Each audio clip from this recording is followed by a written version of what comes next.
Chapter 541, Blind Confidence. Ziyuan was stupefied when he felt something soft against his back. This girl was really going for broke here. Xiao Tuo, what are you doing? He could clearly feel the smoothness of her bare skin on his own. Xiao Tuo bit her red lip, her cheeks burning up. Why did this stupid king have to pretend as though he didn't know? But she couldn't just stay silent, so she forced herself to say, I am massaging my king. Ziyuan had a strange look on his face. Go on then. This king is worthless. Xiao Tuo cursed inwardly. She was already being extremely proactive, and she had fully expected that this perverted ruler would not be able to hold himself back. She was expecting him to immediately violate her. Once that happened, she wouldn't have to worry about the rest. She would just treat it as though she was being bitten by a dog. But who could have expected that he would remain as steady as a mountain? He sounded perfectly calm, and she had absolutely no idea how she was supposed to follow this up. She had already gone so far. If she still failed to achieve her objective, she would be too ashamed to keep on living. A shudder ran through Xiao Tuo's entire body. She wasn't afraid of sacrificing herself, but she was worried that her sacrifice would be in vain. Even though they hadn't yet taken the final step, this alone was almost equivalent to losing her purity. If she couldn't make him take her as his woman, then all of her future plans would fall through, and even Big Brother Lien would find it more difficult to realize his dream. She felt a wave of sadness when she thought of her Big Brother Lien. As matters stood, however, she was truly left with no other choice. Her only objective was to figure out just how she was going to seduce the man in front of her. Unfortunately, she was inexperienced. Her hands groped around Ziyuan's body awkwardly, but she was so unsure about herself that she did not even dare to touch any of his key areas. Ziyuan chuckled secretly. This girl really was charmingly innocent. Even though she was trained as a female spy, she was so uncomfortable with the role. Of course, if she really had been proficient in this field, he might not have been in the mood to play around with her. Ziyuan figured that letting this awkwardness continue was pointless, so he said, "Help me wash my back." "Oh, okay," Xiao Tuo sighed in relief. She was already on the verge of panic, unsure as to how to proceed. She was just about to bring her hands back behind him when Ziyuan reached out his own hands to grab them. "Keep your hands in front of me." Xiao Tuo's confusion was evident. "Then how am I supposed to wash your back, my king?" Ziyuan smiled and said, "You don't need to use your hands to wash my back." Xiao Tuo blinked, then stared blankly for a while. Her imagination regarding this was rather limited, and she couldn't figure out what he meant. Ziyuan sighed. It looked like he was going to have to do some hand-holding. He pulled her arms forward so that her body was pressed up against his back. "Like this," he said, demonstrating what he expected from her. "Damn this perverted king. You have successfully trolled Xiao Tuo for 567 rage points." Xiao Tuo was ashamed, angry, and shocked. How in the world was she supposed to know that such a thing existed? She cursed him to death in her heart, but there was nothing she could do about it now.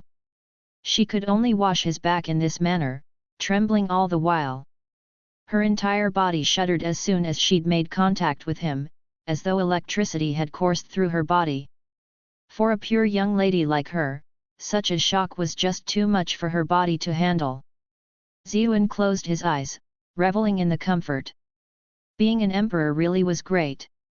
No wonder people risked their lives to achieve such a position. Meanwhile, in the high priest's residence, Lien was gazing towards the palace with an extremely unpleasant expression. His trusted aide, who was beside him, felt the urge to speak up. "High priest, Lady Xiao Tuo shares a deep affection with you. Isn't sending her to the palace a little too cruel? Are you trying to tell me what to do?"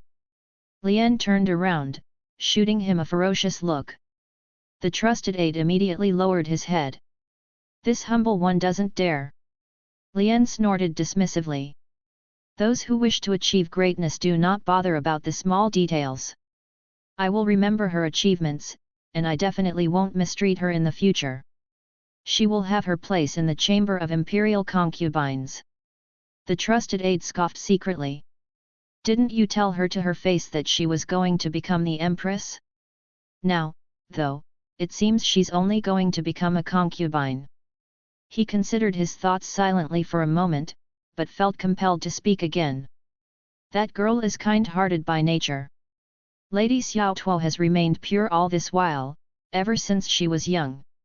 What if she ends up being confused by that good-for-nothing king? That won't happen, Lien cut him off confidently. I am the one whom she loves. I know how she feels about me better than anyone else does. Right now, though, the girl whom he said was fully devoted to him was sitting in Xiuan's embrace, her body weak. Xiao Tuo truly was a pure and innocent girl, and the unorthodox massage had left her entire body limp after just a short amount of time. She did not have the strength to continue on with it. Xiuan had decided to move her in front of him instead, so that he could examine this young lady up close. Either because of the heat from the hot springs, or because of her extreme embarrassment, her skin was a rosy pink.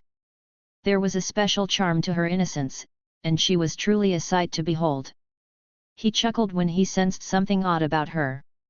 Xiao Tuo, you really look like you were just fished out of water.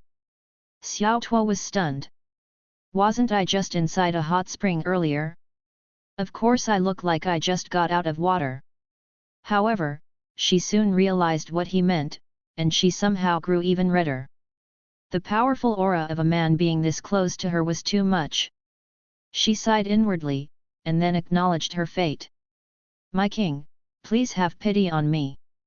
He knew that she was a spy, so there was no way he would show her any sympathy. He pressed down on her right away. Xiao Tuo cried out, wrapping herself tightly around the man on top of her. When he saw how frightened she was, Xiuan couldn't find it within himself to be forceful. He became much gentler.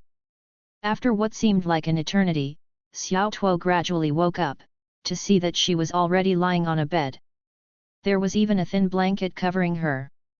She tried to remember what had happened, and her face quickly turned red.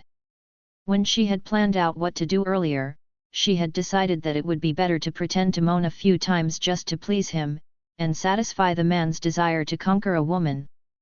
She never would have guessed that there would be no need for her to pretend at all. Moans had emerged from deep within her uncontrollably, and she had lost consciousness soon afterwards. As she recalled her disappointing performance, she didn't even know when or how she was brought to this bed. A thought suddenly flashed into her mind. Fu Hao is a really strong woman. She managed to withstand this man's pounding for so long. A million expressions flickered across her face as she looked at that sturdy figure sitting at the desk nearby. This man was the one who had stolen her first time. He was still looking through documents, even this late into the night. Calling him an incompetent king really did seem rather unfair, but pervert fit his description perfectly. Just as she was clenching her fists in annoyance, he spoke. Are you awake? Even though she hated his guts, Xiao Tuo didn't dare let any of it show on the surface. Greetings, my king. Xiao Tuo is truly a good-for-nothing. I actually needed my king to take care of me earlier. She struggled off the bed and was about to kneel, but her entire body seemed strangely stiff, which made her frown subconsciously. Xiuan sighed. Although his soul was the only thing that had entered this trial, everything about it seemed as lifelike as the real world. It really was kind of crazy. He slowly supported her back up. There's no need for such formality. Your body has yet to recover. It's better if you get some rest first. He helped her back into bed, then covered her up again. Xiao Tuo was a little flustered by how caring he was. His current mannerisms were way too different from the mental image she had of this incapable king. No, this won't do. I can't be deceived by his false kindness. I can't let down Big Brother Lien. But she immediately recalled that she had given away her virgin experience to this man, and a dark shadow overwhelmed her heart. Pursing her lips, she turned her head to the side. 2 sets of tears left streaks across her cheeks. Ziyuan shook his head. This girl really thought that he wouldn't be able to see her crying just because she'd turned her head away? She was truly innocent and naive, to a worrying degree. For some reason, he suddenly thought of the movie Lust, Caution, and sighed. Honey traps weren't something to be carelessly laid. A strictly trained female spy who specialized in such a lifestyle might be able to use her body as a weapon without any emotional repercussions, but many female spies who didn't have as much experience or resolve often ended up destroying themselves because of this. However, if the high priest was hell-bent on using her as his chess piece, then he would just have to beat him at his own game. Several days later, the sound of something shattering echoed within the high priest's room, followed by a man's furious roar. "You incapable king! You tyrannical and incapable king!" The red-eyed man storming about the room was none other than Lien. He had his men constantly watching for activity within the palace. The reports he received were always the same: the king, carrying Xiao Tuo in his arms, making music with her every single night. Even though this was all part of his plans, the knowledge that his own childhood sweetheart was pressed up against his mortal enemy day and night still drove him mad with anger. "You have successfully trolled Lien for 1024. 1024. 1024. Chapter 542, Cards on the Table. His trusted aide waited until Lien's anger had passed before saying, "At least Miss Xiao Tuo was able to give us some information. Because of that, we aren't losing out." He had a hard time finding the right way to phrase things. In the end, that was the most appropriate thing he could find. Lien's expression sank. "Xiao Tuo has indeed been of great service to us. Have we prepared our countermeasures using her information yet?" His trusted aide nodded. "We've already finished all of our preparations. We've even roped in many unhappy chancellors who had been deliberately suppressed by Wu Ding." "Good." Lien's expression eased a little. "Oh, right. There is something else that needs to be done. I need you to make a trip. This subordinate won't hesitate to complete any tasks the high priest needs me to take care of," his aide said right away, clasping his fist at his master. Lien looked in the direction of the imperial palace. The image of Wu Ding pressing down on his childhood sweetheart made him clench his fists so tightly that his nails were about to dig into his skin. "Find a way to contact Fu Hao on the front lines. Let her know that this incapable ruler of hers has already begun playing around with other women from the moment she left, and that he is spending all his days messing around the palace." His trusted aide's eyes brightened, and he said with admiration, "The high priest's tactics are truly marvelous. By ruining their relationship, even if Fu Hao returns victorious, their relationship will never be the same again. The fiefdom under Fu Hao is powerful, which makes her one of Wu Ding's most powerful allies. If Fu Hao ever chooses to withdraw her support for him, he will be finished." He sighed deeply, full of admiration for what he was witnessing. He didn't fully approve of the high priest sending his own beloved woman into the palace, but now, he could see that the high priest really was someone with acute foresight. Lien sneered as well. "There isn't a woman in this world who does not feel jealousy. Make it look natural. We don't want Fu Hao to grow suspicious." The trusted aide clasped his fist. "I understand. Go, and do what needs to be done." Lien waved his hand. He'd spent such a long time laying out his plans, and it was now about time to reel in the net. It was also time for that incapable king to feel some pain. A few days later, Ziyuan was lying in Xiao Tuo's warm embrace, relaxing as she fed him grapes one by one. Ziyuan was fully immersed in the enjoyment of this heavenly lifestyle when someone hurriedly brought in a report from outside the palace. "It's already so late in the evening. What kind of secret report could there be? Leave." Ziyuan was slightly annoyed, and refused to see the messenger. He turned around and buried his head in Xiao Tuo's chest. Xiao Tuo blushed and said in a gentle voice, "My king, these matters of state are extremely important. I'm sure he's come with important news, especially if he's bothering you so late. She had already been contacted by Lien beforehand, so she knew what was going on. She had her own part to play. Xiao Tuo sighed when she looked at the man who was resting comfortably in her embrace. From the time they'd spent together, she had begun to realize that this man wasn't as bad as she'd always thought he was. On the contrary, he actually treated her pretty well. She had rejected him at first, but later on, even if her mind wasn't willing, her body instinctively welcomed him. In time, even she began to wonder if she was truly unwilling or not. No. Big brother Lien is the one I love. I entered this palace for his sake. You cannot let this incapable king deceive you. She warned herself constantly. She had secretly taken a look at many of the king's confidential documents during their time together, and she'd also overheard his conversations with his trusted aide, all of which she reported to Lien. She was already too deep undercover to back out now. Fine. Since Xiao Tuo is asking me to, I'll grant him an audience, said Ziyuan with a chuckle. He gestured for the messenger to come in. Xiao Tuo felt slightly entranced by his smile. This man really did treat her quite well. She couldn't help but feel a little sorry for him. In a few moments, someone entered and offered him a report. He was a mid-level commander in Wu Ding's army, and he had risked this trip back to inform him about the situation on the front lines. Fu Hao learned that her husband had taken in a new woman soon after she had left. While she was braving dangers day after day on the battlefield, the king was playing around in the palace. This left her infuriated, and many of Fu Hao's subordinates were angered as well. All of them advised her to break away from him. Many of the members of Wu Ding's own guard learned of this, so they sent someone back to let him know, as they were all worried that something might happen. That way, he could make some preparations himself.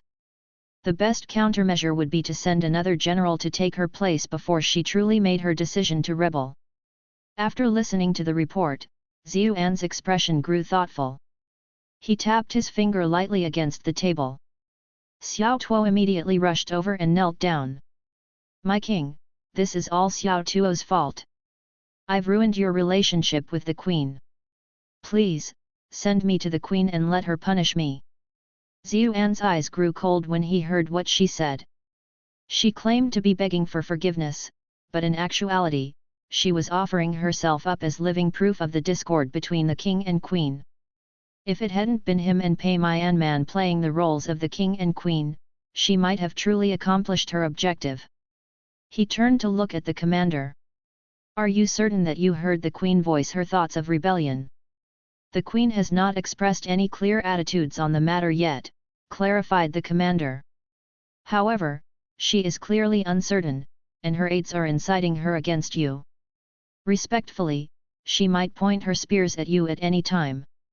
Once she returns to Yin capital, she might start a huge rebellion. Ziyuan chuckled. You're quite sharp.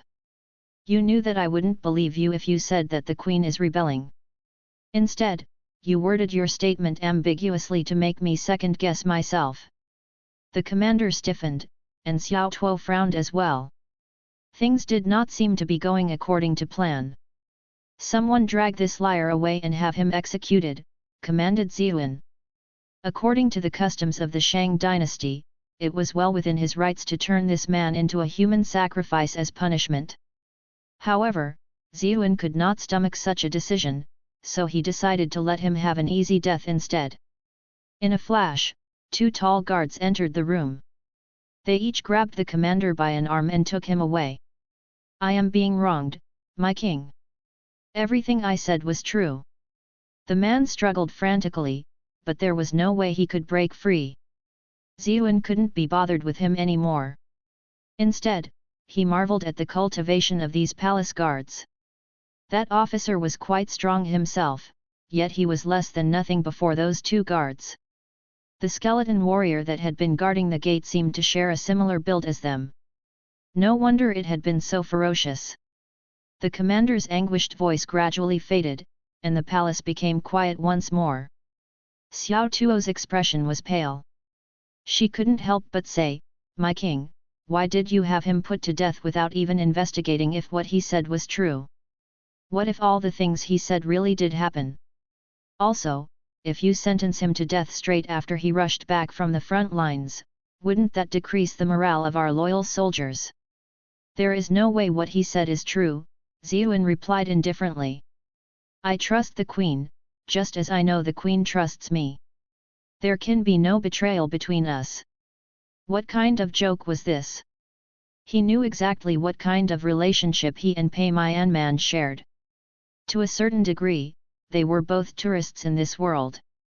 They only had each other, and there was no way they would let themselves be deceived by the natives, let alone the fact that they were lovers who had already braved great dangers together. He had wondered all along what the most dangerous part of this trial would be, and among the things he suspected, the difficulty of communicating across a great distance was a big concern. After all, rumors could distort the real truth. There were many examples of this that even junior high students knew about. That was why he had been careful to warn Pei Myanman about these dangers before she left. But then, given the way my king treats me, aren't you already betraying the Queen to some extent? Xiao Tuo said weakly. Ziyuan fixed his stare on her. You tried to seduce me while harboring ulterior motives, and I was merely playing your game, using you to mislead the one behind you. Why would the Queen blame me for that? Even though this was what he said, he still felt rather guilty inside. However, he decided that Manman probably wouldn't mind whatever happened between him and an NPC. Xiao Tuo felt as if she had been struck by lightning. She continued to deny it feebly, mumbling, "My king, what are you saying? I don't understand." Ziyuan chuckled. Xiao Tuo, I know you were sent by Lien. The two of you were childhood sweethearts, and shared a deep affection for one another. I didn't expect him to send you to the palace to serve me. That was truly a great sacrifice. You knew about everything. Xiao Tuo felt the last of her strength leak out of her. For some reason, however, she felt no fear. Instead, it was as though she had been released from an iron cage.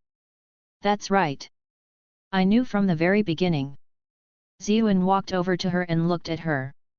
Then, he carried her and walked over to the bed.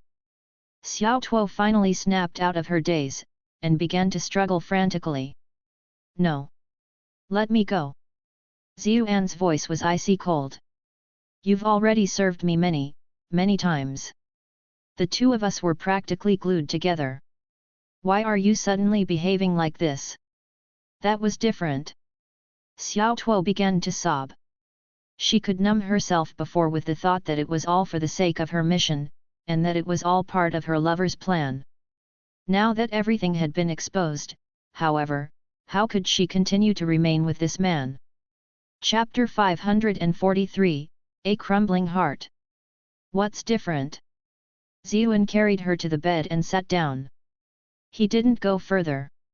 Xiao Tuo turned her face away and tightly pursed her lips, offering no reply. She knew that, at this point, anything she said would be meaningless. Ziyuan smiled. Unfortunately, I'm a soft-hearted man who lets bygones become bygones. I won't hold anything against you, as long as you agree to become my woman. Keep on dreaming. Even though Xiao Tuo was so scared that her entire body was shaking, she still summoned the courage to reject him. Big Brother Lien will be the only one that my heart belongs to. I will never give myself to an incapable ruler like you. Ziyuan chuckled. Your love for Lien might be unswerving, but I fear that he doesn't trust you. Xiao Tuo bit her lip, and then said, I grew up with my big brother Lien. We understand each other. You cannot drive a wedge between us. Is that so? A mocking look flickered across Ziyuan's face. If the two of you really are childhood sweethearts, then why would he be willing to send you into the palace to serve another man? Isn't it obvious? Both you and your father stole the throne that belongs to him. Since I love him, I would obviously do everything I can to help him, Xiao Tuo replied. You're even willing to give up your own chastity for that. I am willing. By now, Xiao Tuo had already calmed down. She said coldly, "Feel free to punish me however you please. I don't want to hear any more of this nonsense." Ziyuan was surprised. What a heroic woman! Unfortunately, you've dedicated yourself to the wrong cause. Xiao Tuo turned her head away. She didn't want to argue with him over this matter. Ziyuan said, "When I said that Lian might not trust you, I wasn't trying to hurt you. Think about it. When you first entered the palace, you constantly exchanged information with him, yet as time went on, the intervals between your visits grew longer and longer, and eventually, it was almost a miracle that you two would meet up at all. Why do you think that is?" Xiao Tuo choked for a moment. She didn't have a good explanation for this either. She hadn't even realized that she had done this. Ziyuan chuckled. "It's because the longer we spent with each other, the more fond you became of me. You subconsciously felt like you were wronging me. Your actions were because of your guilt. If it wasn't for the changes he'd notice in her behavior, he wouldn't even have bothered with explaining all of this to her. He could have just had an imperial guard lock her up. Even if he didn't sentence her to death, he could have her thrown into the inner prison." Xiao Tuo's face paled, and she immediately retorted, "Nonsense! How could I possibly develop feelings for you? Anyone would develop feelings of attachment if they raised a kitten or puppy long enough, all the more so if they spent time with another human being. We've been together all this time, and engaged in activities even more intimate than what married couples do. What's so strange about an innocent girl like you unknowingly developing feelings for me?" Ziyuan replied. "No, no way." Xiao Tuo was still in denial, but her voice was already no longer as firm as before. She was even beginning to doubt her convictions. Could it really be like what he said, that she had developed feelings for him? But the one in her heart was her big brother Lian. Why would she suddenly become such a fickle woman? Seeing her conflicted expression, Ziyuan continued, "No matter how good your relationship with Lian is, there is no way a man would let such a thing go. Even if he does succeed to the throne, he won't be able to accept the fact that you already slept with another man so many times. That's why, from the moment you agreed to the plan, your fate was doomed to become a tragic one, regardless of whether it was me or Lian who won out." All color drained from Xiao Tuo's face. She'd considered such a thing beforehand, but she had always subconsciously told herself that Big Brother Lian wasn't that sort of person, and didn't let herself consider anything beyond that. Now that Ziyuan had laid all of this out, she knew that this was most likely the truth. Ziyuan went on, "I doubt that he's okay whenever he thinks about what you are doing. Now that you're contacting him much less frequently as well, who could blame him if he begins to suspect that, after sleeping with me day after day, you've already developed some feelings for me? When you look at all of this together, it's simply one bad thing on top of another. There's no chance that the two of you will ever return to being how you were in the past." Xiao Tuo took a deep breath. "I understand what you are saying, but so what? I've already agreed to help him. As long as he thinks well about me from time to time, I will be more than satisfied. I never planned for the two of us to be exclusive lovers. You expect him to think well of you?" Ziyuan laughed out loud. "You're too naive. You'll be lucky if he doesn't loathe you. How could he possibly have any good thoughts when he thinks of you? Nonsense! How could he possibly hate me?" Xiao Tuo began to panic. This was the last strand of hope that she was desperately clinging onto. She did not want to let anyone take it away from her. Ziyuan reached out his hand and lifted her chin gently, admiring her pretty face up close. "Since I already knew your objective from the very start, did you think that I would have taken no precautions?" A sudden thought flashed into Xiao Tuo's mind, and her face warped with horror. Ziyuan traced his finger across her face, feeling her soft and smooth skin. "I'm sure you've passed on all of the intelligence that you've obtained from me during this period. Even though you were always rather careful, I was already aware of your intentions, so there was no way I could let you achieve your goals. But I still obtained a lot of secret intelligence. Xiao Tuo said quickly. Ziyuan laughed. Because all of that was false information that I deliberately let you have access to. False information. Xiao Tuo felt something snap within her, and her soul seemed to leave her body. She completely forgot about the hand on her face. Of course, given the things they had done during this period, such a trifling thing was hardly a big deal. Ziyuan nodded. Actually, I feel truly grateful to you. It was rather difficult to get rid of those who opposed me, but by having you mislead Lien, I had him take care of many of his own trusted subordinates for me. Haha. He thought that those people that he removed had been bribed by me. Instead, the people he now trusts and placed in important positions are the ones that actually work for me. You've really helped me out and put him in quite the miserable position. Tell me, do you think Lien will still think fondly of you, or will he hate you? Xiao Tuo's body went ice cold. You're a devil, she cried. Ziyuan grabbed her hand. Let me make something clear, he replied, his voice devoid of emotion. You were the ones who plotted against me first.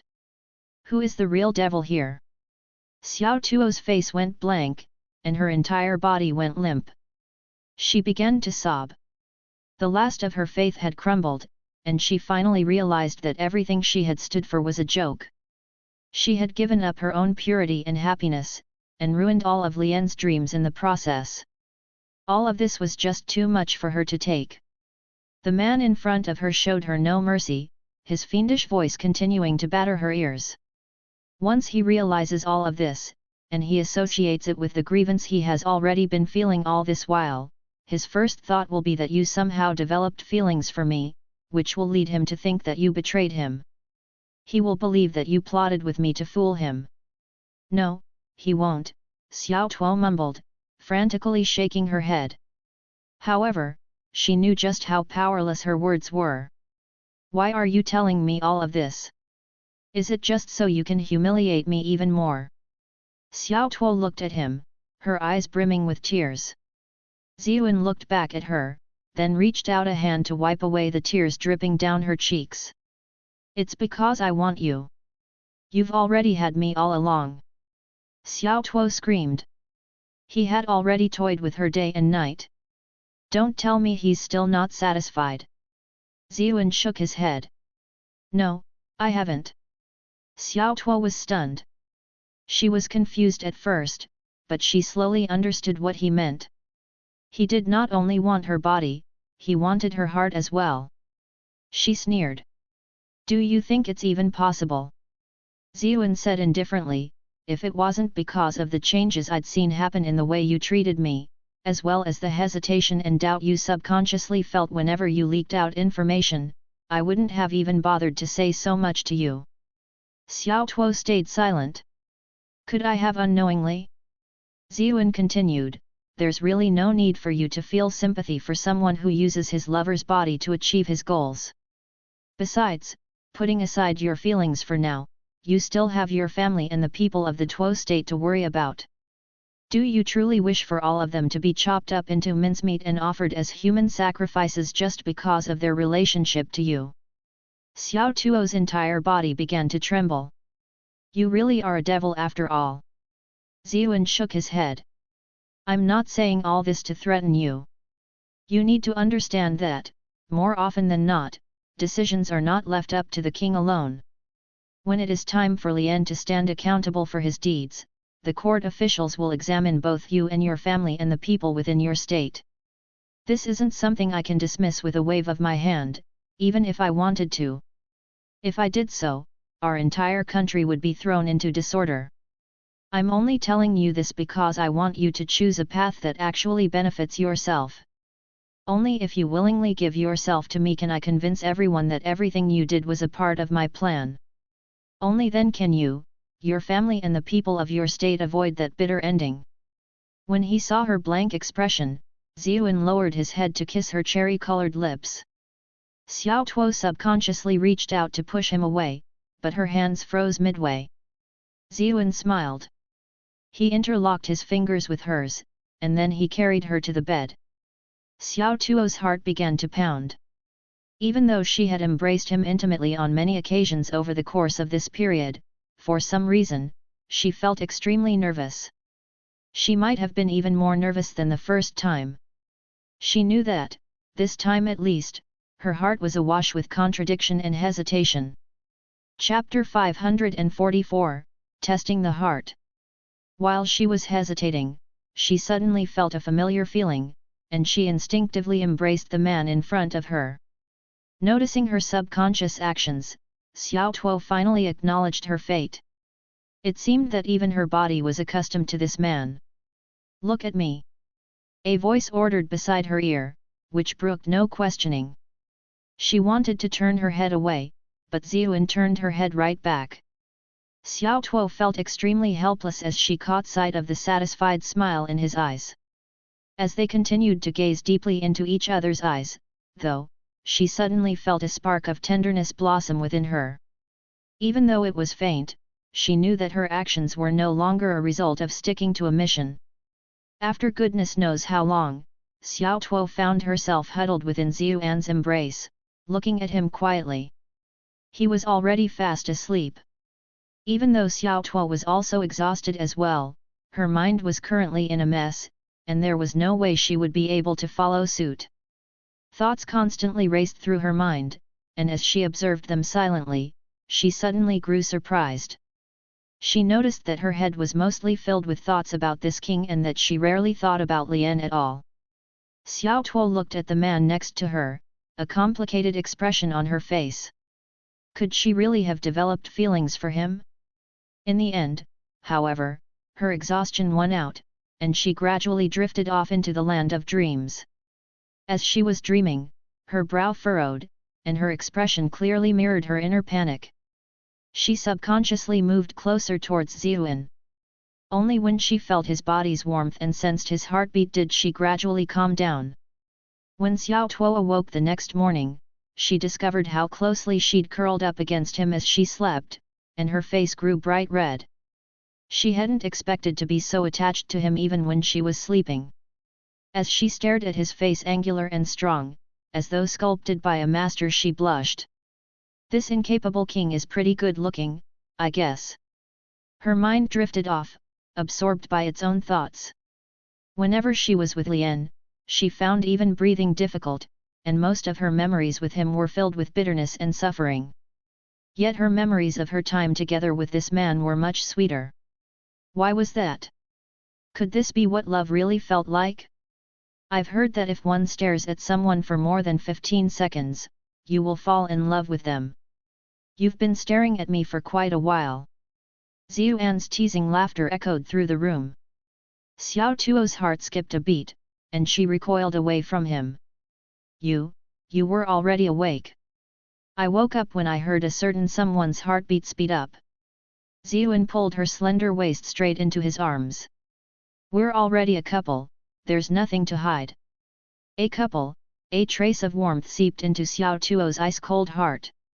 Before she could say anything, however, she felt his weight on her. It's still early in the morning, she cried out in alarm. So what if it's morning? Ziyuan seemed utterly unfazed. Xiao Tuo's pretty brows drew together slightly. She snorted, and then said, "You incapable king." She had always used this term as a way of cursing him, but now, there seemed to be a more ambiguous meaning behind it. After they had played around for a while, Ziyuan called over his trusted aide. "Pass down the order that Manman, ahem, ahem. Fu Hao is to be granted the white banner and the yellow axe. She does not need to report to me first before making decisions regarding any military decisions." In this age, the white banner and the yellow axe represented royal power, and had never been granted to any other subject before. Xiao Tuo was lying within the inner chamber, a complicated expression on her face. It seemed the king truly favored his queen. Furthermore, the extraordinary trust they had in each other was truly a rare and precious thing. She knew that all of Lian's efforts to drive a wedge between them and create unrest in Yin capital had failed completely. Ziyuan's voice sounded again. "Inform everyone that I am taking Xiao Tuo as my lady." Have Fu Shuo and the others sort out the formalities.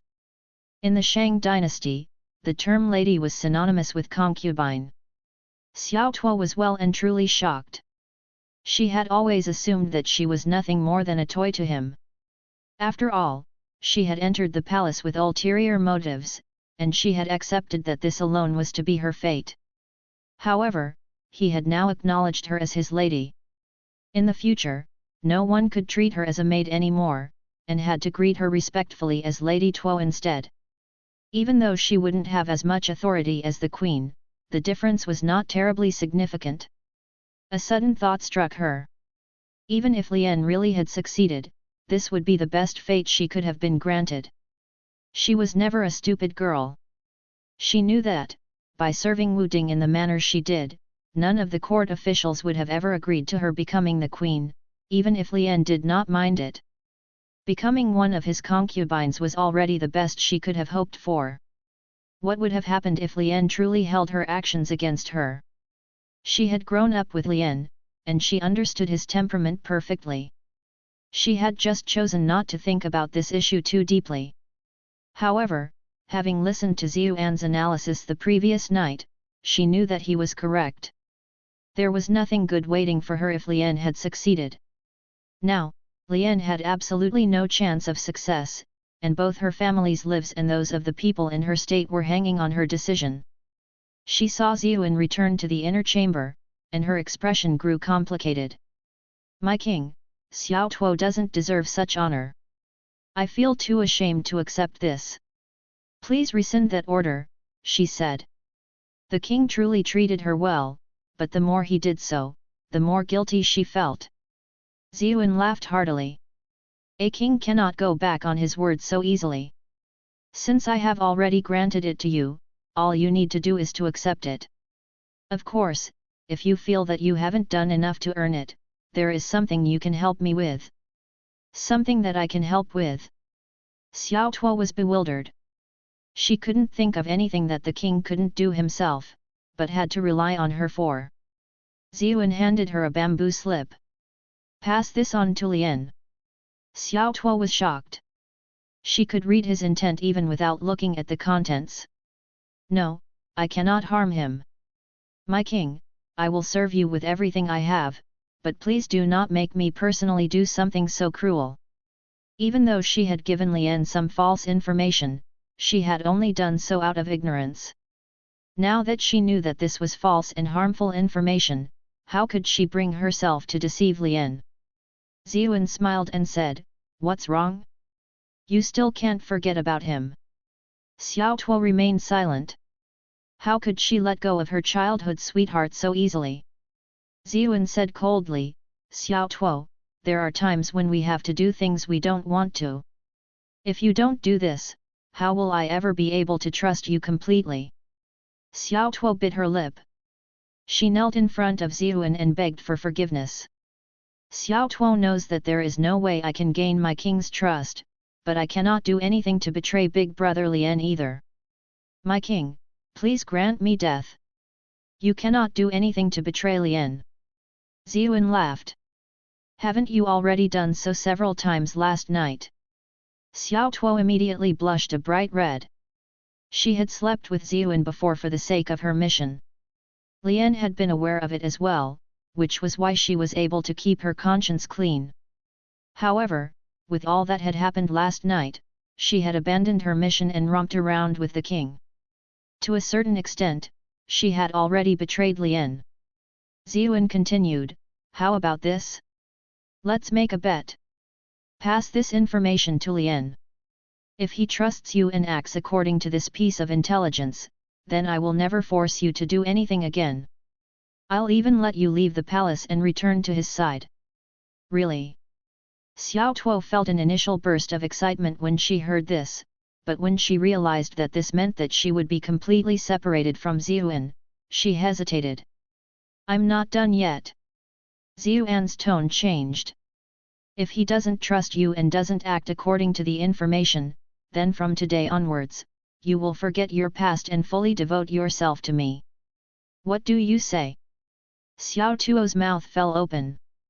She had a million things she wanted to say in that moment, but only a single word came out. Fine. She was also curious as to what choice Lien would eventually make.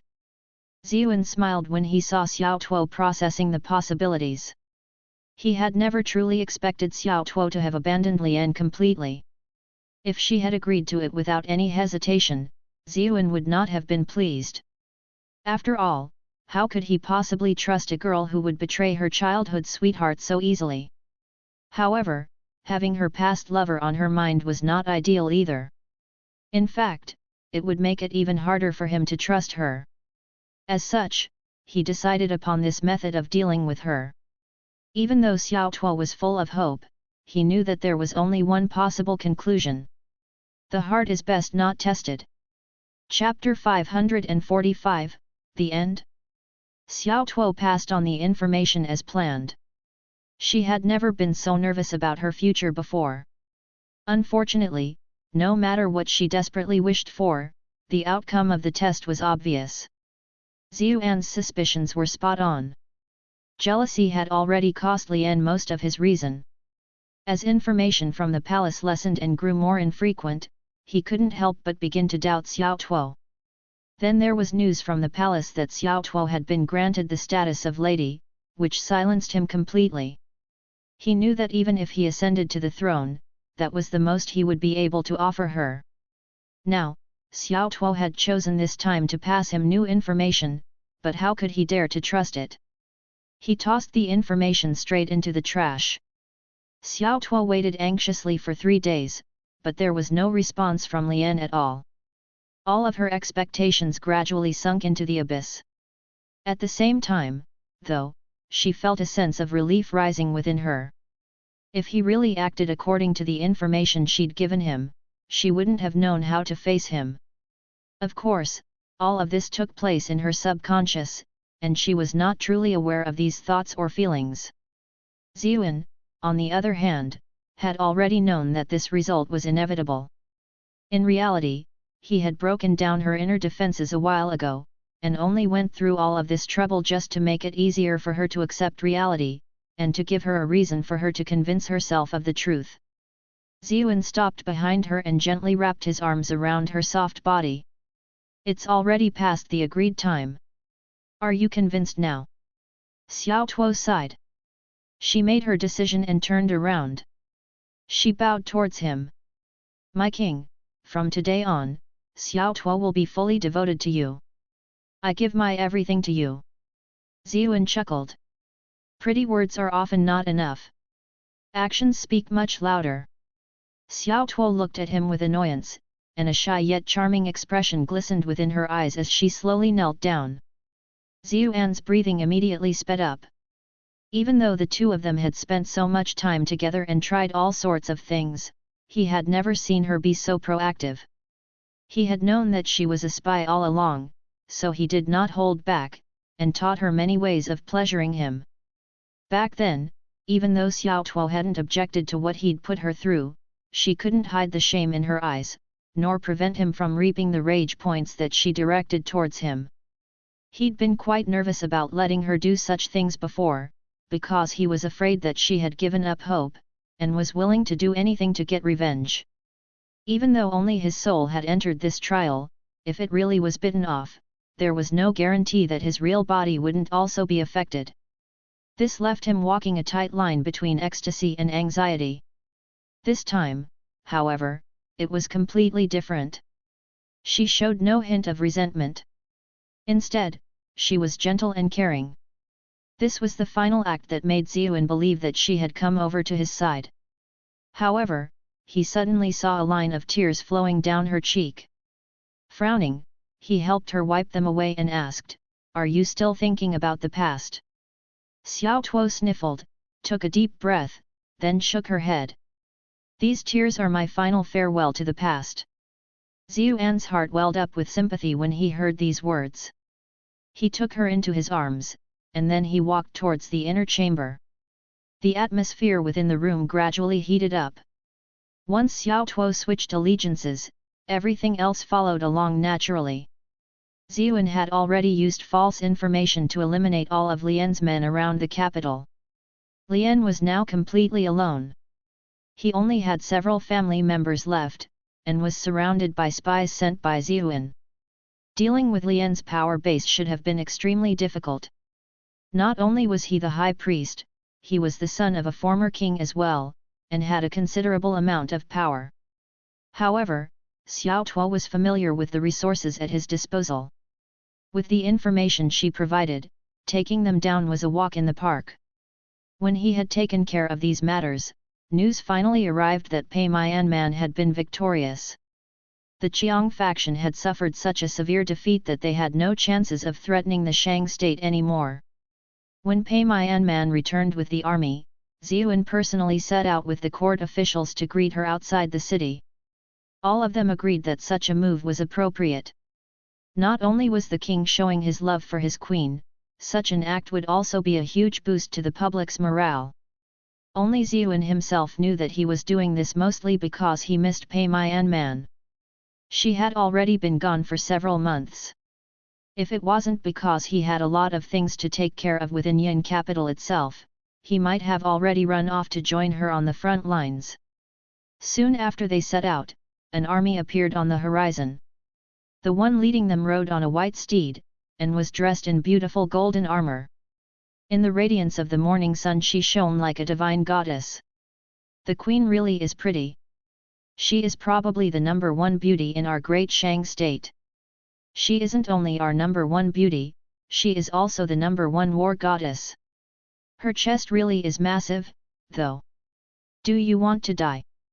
Many of the common folk had followed them outside the city to greet the returning heroes. Ziyun wasn't annoyed by their whispers, but smiled instead.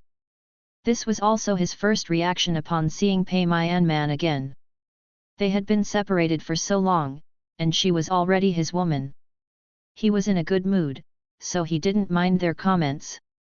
In the past, Pei Mianman had always had a flirtatious charm about her, which made her stand out amongst other women. But now, she exuded a heroic spirit that he knew could only be forged by the blood and flames of the battlefield. These two characteristics melded together to give her an entirely unique aura. Pei Mianman was also happy to see him, and immediately urged her horse over. "All of you, stay here," Ziyun ordered his subordinates. "No one is allowed to come close to us." There were many things he and Pei Mianman had to discuss alone, which they couldn't allow others to hear. Since the two of them were greatly honored individuals, none of the officials raised an objection. "Manman, you're finally back," Ziyun said with a sigh, holding her hand tenderly. Pei Mianman snorted. "The palace might have burned down if I hadn't returned. Do you know how many people were hounding me about how close you were to that Xiao Tuo girl? I'm being wronged. That was all a scheme that the high priest came up with to separate us," Ziyun complained. Pei Mianman looked amused. "So they were lying, then? There's nothing going on between you and Xiao Tuo in the palace." Ziyun was embarrassed. "That was my way of beating them at their own game. I had to sacrifice myself to bring Xiao Tuo over to my side. If not, it would have been almost impossible to deal with the high priest." He explained the events that had transpired in the capital while she was gone. Pei Mianman's expression finally eased a little. "Only you could make being perverted sound like such an upright thing. I think you're just abusing your authority." Ziyun knew that she was still bitter about it, and that any further words would not help. Instead, he gave her a big hug. "Manman, thank you for your efforts." He knew even without asking that she had gone through a lot in order to defeat the savage Qiang faction. Pei Mianman's voice softened. "You've been through a lot as well. At least I knew who my enemies were on the front lines. You had to face an unknown enemy inside the city, and had to constantly arrange for the necessary logistical support for our army. I received your yellow axe and white banner of authority. If not for your firm support, I might not have been able to accomplish what I needed to do so smoothly." The two of them poured out their hearts to each other as time ticked by. The other officials couldn't help but become impatient, reminding them several times that they were still outside the city. Pei Mian Man pushed Ziyuan away in embarrassment, and the two of them led the throng back into the city. Ziyuan used this victory to snuff out the final pocket of dissenters who had been making use of the chaos of the Qiang faction invasion to stir up rebellion. Lien was obviously one of his targets, and he had more than enough documentary proof to bring him down. Even without this proof, no one would have questioned Ziyuan and Pei Mian Man, given their current authority and status within the state. After Lina had been dealt with, Fu Shuo enacted their earlier plan to make Pei Mian Man the high priest. All divine authority was now in the king's hands. As a reward for Pei Mian Man's achievements, the court decided to cast an owl statue and a jade phoenix for her. The jade badge that had previously belonged to Lien also went to her, as she was the new high priest.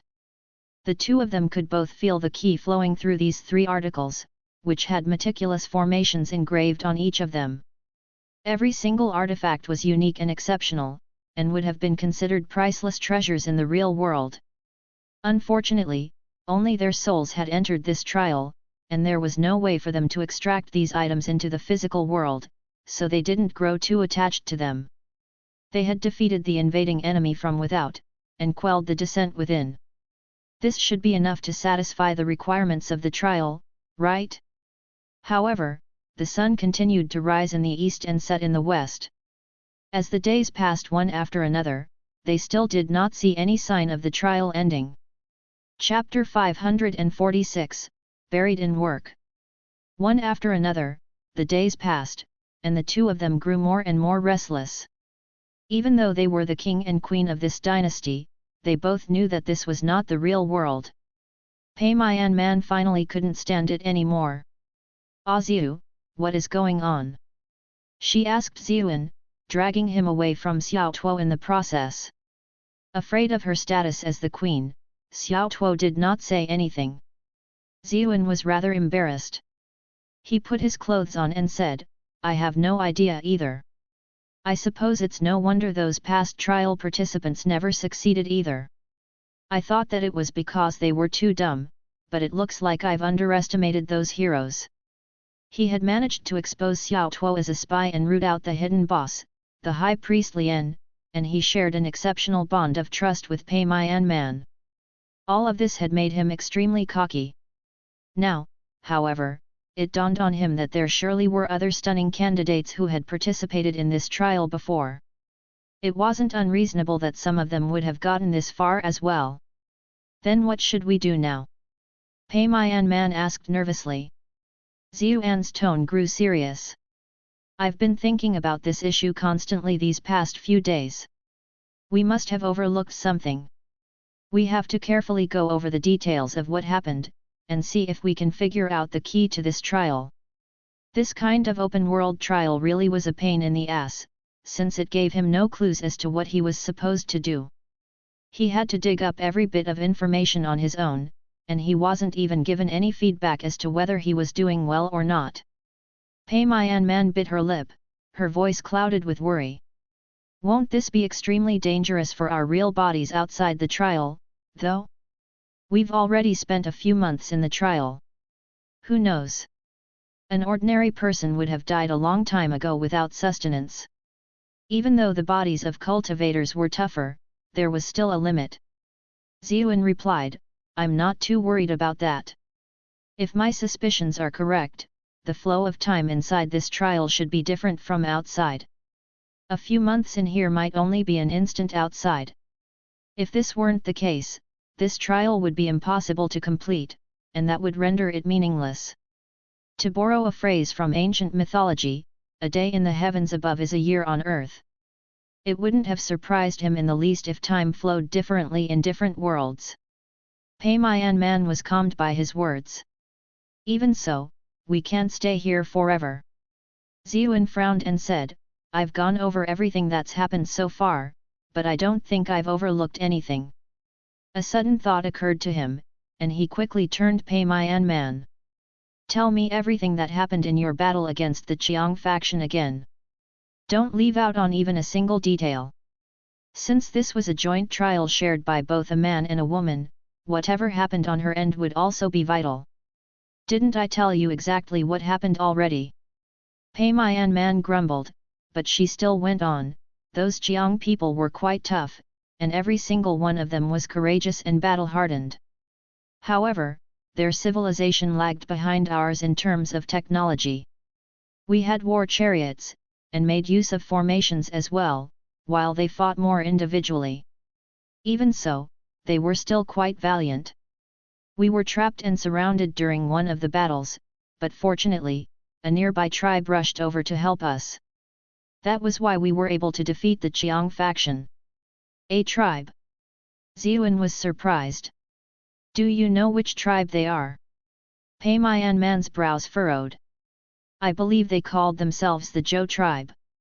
They reside in the west, and seem to have been oppressed by the Qiang faction for a long time. That was why they came to our aid. The Zhou tribe. Ziyuan suddenly straightened. This is it, this is it.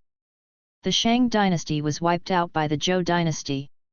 I believe this trial has something to do with these Zhou people. But the Zhou tribe was also rather behind in terms of technology. There's no way they are a match for our Shang state. They might not be able to match us now, but what about a few centuries later? Ziyuan's mind moved quickly. Could the objective of the trial be to cut off this problem before it even develops? As he spoke, he grew more and more convinced that this was the case. He quickly summoned Fu Shuo and shared his thoughts. What? My king wishes to wipe out the Zhou tribe. Fu Shuo was shocked. He quickly said, I absolutely advise against it. Not only is their land worthless to us, they even helped us in our battle against the Qiang faction. If we turn around and attack them now, we would be seen as dishonorable. How would the other factions treat us then? We can't have all of them turning against us. Pei Mian Man shared his views as well. After all, she had fought side by side with the Zhou tribe not too long ago. Ziyuan knew that there was a good reason for his conclusion, but there was no way he could explain his true reasoning to Fu Shuo. He could only put on a stern expression and say, I've already made up my mind. There is no room for discussion. Prepare to mobilize the men. Fu Shuo was about to try to dissuade him again when a messenger arrived with an urgent report. Reporting. The ruler of the Ji state has sent an emissary requesting aid. The Earth faction has invaded their territory, and they are powerless to stop them. They have requested that my king provide them with reinforcements. The Ji state? The Earth faction? Ziyuan was bewildered. Why had these two powers suddenly popped out of nowhere? Fu Shuo was quick to offer an explanation. The Ji state is a small country to the north, and we have always shared a cordial relationship with them. Their country has publicly acknowledged their status as our vassal state. They are a natural barrier against any incursions from the north. The Earth faction is a powerful barbarian tribe further north. They are probably taking advantage of the disorder that the Qiang faction invasion has caused to launch their own invasion. Ziyuan finally remembered that the Earth faction had been mentioned in some of the documents he'd read. The Earth faction occupied territory around Shangzi and Hebei, and were a powerful enemy of the Shang dynasty.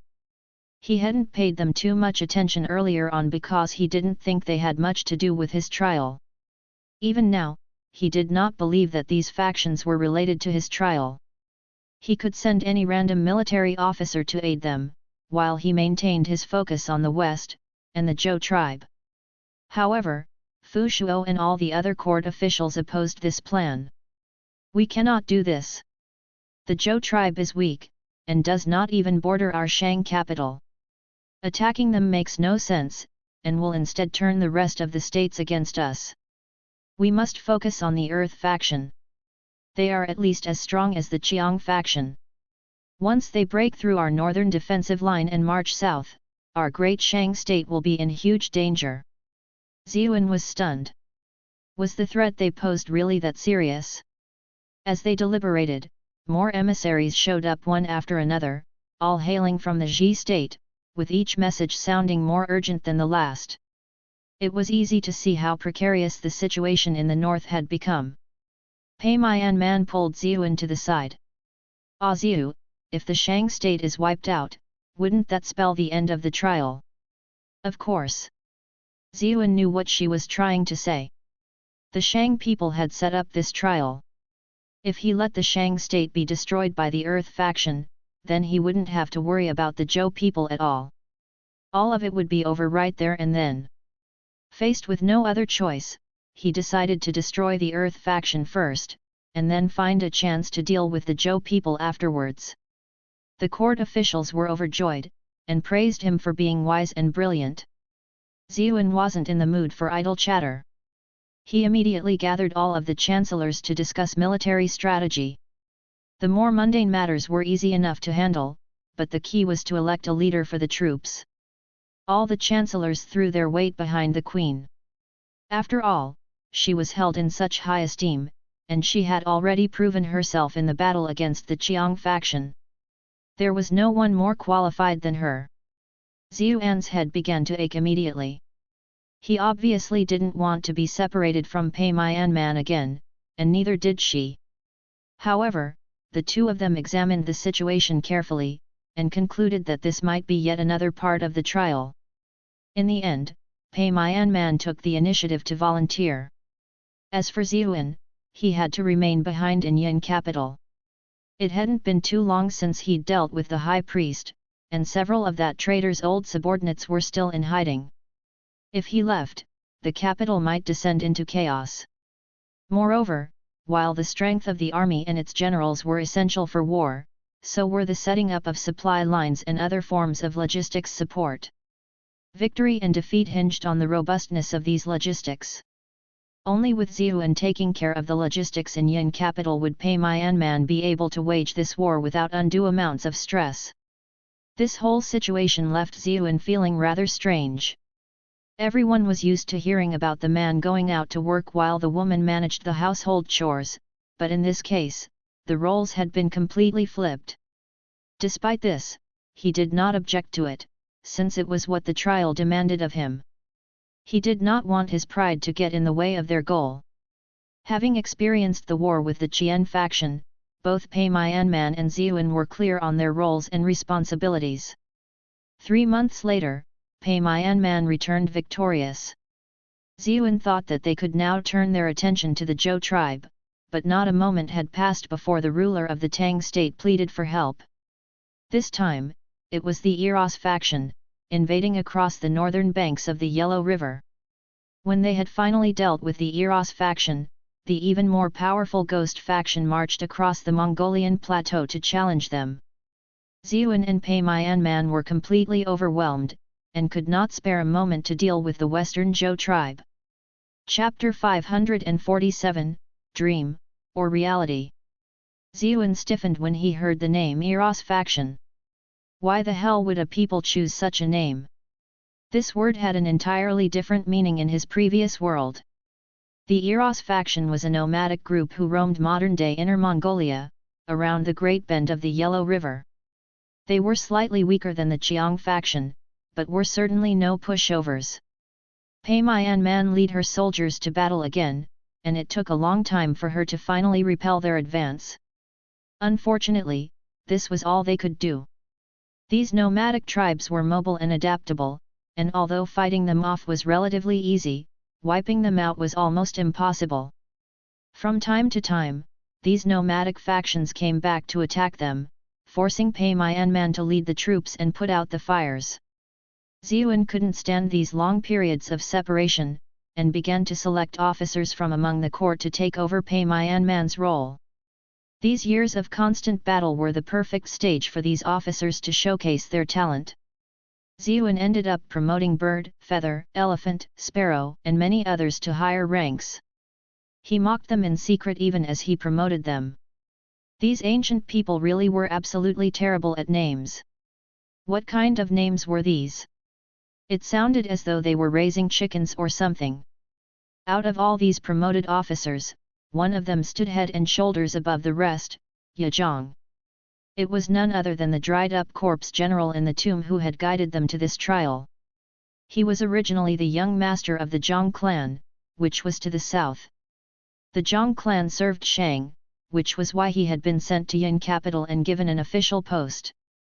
However, this fellow hadn't been satisfied with obediently doing his job. Instead, he stole secrets about the spinning, weaving, and metallurgical technologies of the Yin capital. He wanted to bring this knowledge back home in order to improve the lives of his clan. Unfortunately, he was caught doing this, and was about to be executed. Thankfully for him, Ziyuan just happened to be passing by. When he heard Ye Zhang's name, a strange look came over him, but he still stepped in to spare him. Ye Zhang was moved to tears, and willingly offered to fight on the front lines in order to make up for his crimes. As a result, his military contributions grew and grew, elevating him above the other generals, and almost reaching the level of Fu Hao. Ziyuan had tried to obtain some clues regarding this trial from him, but Ye Zhang had absolutely no idea about it. He had clearly been given the task of guarding the dungeon only later on. After spending several years dealing with the Eros and Earth factions, the Shang dynasty encountered another powerful enemy, the Ghost faction. The Ghost faction roamed the Mongolian plateau, and were very likely the ancestors of the Huns. Their men were innately stronger than those of the Earth and Eros factions. Thankfully, after years under Ziyuan's management, the political situation within the Shang dynasty had already stabilized, and their nation was stronger than ever. Together with their well-trained army and the maturity of the other generals, there was no need for Pei Mianman to lead the troops personally. This war continued for several years, and Ziyuan and Pei Mianman were hard-pressed to set up and maintain the logistics support. In the cruelty of war, both sides suffered massive casualties, and even a seasoned commander like Ye Zhang was killed in battle. Because of the chaos that reigned on the battlefield, by the time the soldiers of the Shang dynasty retrieved his corpse, his body was covered in blade wounds, and his severed arm had been lost amidst the carnage. Ziyuan was stunned. Remembering the bronze hand he had seen in the tomb, he ordered craftsmen to make an identical one so that it could be buried with him, allowing him to be buried as a whole person. This order earned praise from all levels of society. Such a gesture was truly the mark of a benevolent king. Confusion clouded Ziyuan's mind. He began to wonder whether he had made the decision because he had seen the bronze hand on Ye Zhang's corpse, or if it was because he had given this order that the bronze hand had appeared. As he turned this puzzle over in his mind, he grew more and more perplexed. Sometimes, he even felt as though this trial was the real world, while the world beyond it might have been the imaginary one. When they had finally put down the Ghost faction, the Shang dynasty desperately needed time to recover after years of war. They were not given the opportunity, however, because the Ba faction from the southwest began to encroach on their lands. Ziyuan was pissed. Motherfuckers! Do you think this is a public restroom? Do you think you can all come and go as you please? The constant parade of intruders had left him hopping mad. He finally couldn't hold himself back anymore. Now that the country was stable, he decided to set out together with Pei Mianman. The two of them were perfectly coordinated. Ziyuan lured the Ba faction's army to where Pei Mianman was waiting, successfully executing the first encircling ambush. By now, a decade had already passed, and Ziyuan felt some things beginning to slip his mind. However, he was currently the ruler of a country, and watching it prosper under his rule was immensely satisfying. This task left no room for any other idle thoughts. Not only did he have Pei Mianman, the charming Xiao Tuo was also by his side, serving him. He had no complaints about living such an extravagant and luxurious lifestyle. After some time, more good news arrived. Pei Mianman was pregnant. It wasn't a surprise that she would become pregnant after a decade of marriage. However, Pei Mianman had been constantly away, fighting on the front lines, which meant that they couldn't spend as much time as they would have liked. It was only recently that they had begun to spend more time together as a couple. Both of them were stunned when they heard news of the pregnancy. Was it even possible for souls to get pregnant? However, this was merely a fleeting thought, and was quickly replaced with overwhelming joy. They had already spent way too long in this world. Everything around them was so real that they had gotten used to it. It was easy for them to believe that their previous world was one that they had somehow dreamed up. She carried the child for 10 months, and Ziyuan took great care of her during this period. Unfortunately, a problem arose. Pei Myanman went into an extremely difficult period of labor. The midwives of this age knew no other way of easing the delivery, aside from encouraging the pregnant woman to exert more force. The doctors of this age were more akin to witch doctors and shamans, and to a certain degree, they were no different from religious nuts. Even though Ziyuan offered all types of suggestions and methods, he was not an obstetrician, and had no practical experience when it came to childbirth. In the end, he could only watch as she lost her life to the complicated delivery. In the final moments before Pei Myanman closed her eyes for the last time, Ziyuan felt as if his body was struck by lightning. He didn't dare to believe that this was really happening. However, everyone else seemed accustomed to such a situation, and did their best to console him. Because of the limited development of science and medicine in this age, humans had short lifespans, and it was common knowledge that pregnant women would always face such dangers during delivery. Even though the queen was an extremely capable individual and enjoyed special status in society, she was no different from any other ordinary woman when it came to this. This was not easy for Ziyuan to accept, and it was a long time before he could breathe normally again. All the while, Xiao Tuo stayed by his side, gently comforting him. Even though the king fell into depression, the court continued to operate normally. Fu Shuo and the other important ministers handled the queen's funeral arrangements. Because of her immense importance to the king, as well as the queen's miraculous contributions to their country over the years, they arranged for the most solemn funeral, and built the most majestic tomb to house her. There was no way Ziyuan could delay the queen's burial indefinitely. He could only personally oversee the burial ceremony and send her off one final time. After Pei Myanman's death, Ziyuan wandered around aimlessly, an empty husk with no soul. He was often either found drinking in a corner of the palace or playing with Xiao Tuo and the concubines. This seemed the only way for him to numb himself and make him forget about those painful memories. Thanks to the efforts that he and Pei Myanman had put into growing the country, the other nations surrounding them could do little to harm them. His country only continued to grow in power, and the organization of the court and the personnel within it matured as well. Despite his absence from government affairs, the country was more or less able to run itself. Just like that, time seemed to fly past. In the blink of an eye, several decades went by, and Ziyuan was now an old man. In this period, it was a miracle for someone his age to still be alive. He watched as Fu Shuo and the other important ministers passed on, one after another. Even Xiao Tuo had passed away a few years ago. Many other concubines, most of whom he couldn't name, passed on before him as well. Many days, after he had numbed himself with pleasures, he would find himself alone in the palace in the dead of night. He always felt as though he had forgotten something, yet he just couldn't remember what it was that had slipped his mind. This troubled him at first, but as time went on, he slowly forgot about these conflicting emotions. These past few days, however, something seemed to speak to him within his mind. He could sense the encroaching shadow of death, and knew that he didn't have much time left to live. Despite this, he felt at peace. He had already served as the king of this country for more than half a century, and had enjoyed everything there was to enjoy. What else was there to be unhappy about? One day, unable to sleep, he took a stroll around the palace, and unknowingly found himself in front of a tattered house. His entire body froze. He vaguely recalled that he had resided in this very place in his earlier days, and he couldn't remember why he had insisted that it be preserved. He pushed open the door and went in. The interior of the house was covered in dust. Previously, the palace maids had known how much the king cared about this place, and they kept it meticulously clean, since he would visit from time to time. As time went on, however, the king gradually stopped coming by, and they slowly stopped bothering with cleaning it altogether.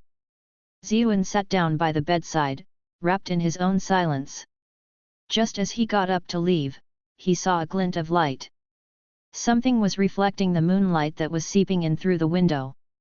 He glanced over and noticed something wedged in between the bed and the bed frame. It was in an extremely tricky spot, so not even the maids who cleaned this place before had noticed it. It was a pendant with a flame insignia. As the ruler of a country, he was accustomed to all sorts of treasures. Outwardly, this pendant was hardly special. However, his entire body trembled the instant he laid eyes on this pendant. He finally remembered what he had forgotten about all these years. He remembered the reason why he had come into this world. This was the black flame pendant that Peimayanman had given him. Perhaps they had had too much fun together in this room before, and this pendant had accidentally fallen into this little nook. With the two of them busy dealing with the country's affairs, they had most likely forgotten about it. Man. In that instant, tears trickled down the old man's weathered face. Suddenly, his vision grew blurry, and the world began to warp. When Ziyuan woke up, he discovered that he was in another world. Chapter 548, Reincarnation. Big brother, big brother. A bright and clear voice called into his ear. Ziyuan was still in a daze. He hadn't yet reacted to the world suddenly changing around him. A cute little girl was in front of him, spreading her arms. Big brother, carry me. Ziyuan was perplexed. What's going on? He couldn't ignore the adorable little girl in front of him, though. Her hair was tied up in lovely pigtails, making her look just like a doll.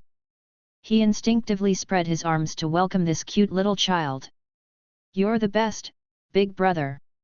The little girl got on her tiptoes and planted her lips against his cheek. Seeing the trail of saliva she'd left on his face, she dissolved into a fit of laughter. Ziyuan was left speechless. Before he could feel annoyed, a horrifying fact struck him. He wasn't much older than this little girl, who seemed about 10 years old. In fact, his arms and legs were as small as hers. He was a scrawny teenager himself. Did I somehow become young again? Ziyuan was stunned. He remembered that he was Wu Ding just a moment ago, an old man with one foot already in the grave. How did he suddenly become a child? Also, where is this place? He looked around him. The surroundings looked both familiar and unfamiliar at the same time. While the surroundings seemed similar to his old palace, the houses and rooms seemed somehow different. He had sat on the throne for more than 50 years, so there was no way he wouldn't recognize his own palace. These rooms were clearly different from those of his time. Big brother, you mean it? You're ignoring me. The little girl in his arms puffed up her cheeks and pouted. Big brother. Ziyuan's mind finally returned to the present. Looking at the cute little girl in his arms, he froze for a moment, then asked, Manman. He had experienced Peimayanman dying in his previous life. Since this scene was clearly another part of the trial, he wondered if Peimayanman had somehow followed him here. What Manman? You're a meanie. Big brother doesn't even remember my name. I'm San Cai. The little girl pinched his cheeks.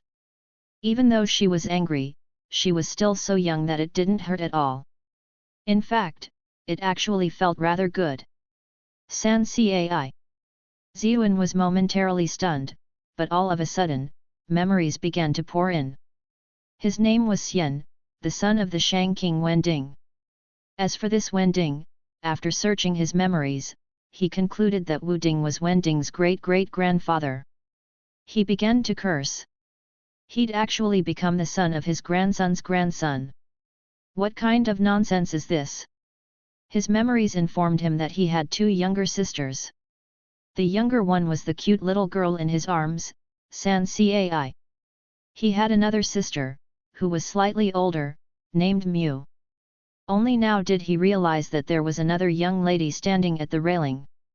Even though she was younger than he was currently, he could tell that she was a beauty in the making. She had pretty curved brows and snow-white skin, and waves of black hair flowed behind her like a waterfall.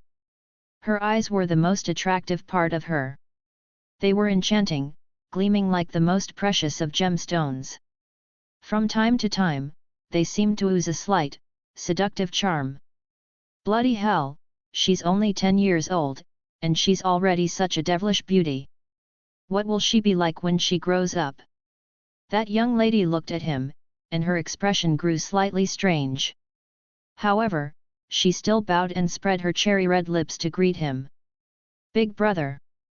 Ziyuan felt his heart tremble. The girl's voice was so soft and beautiful, and even he, a king who had seen all manner of beauties, couldn't help but be enamored by her. She truly was an enchantress. Hello, sister.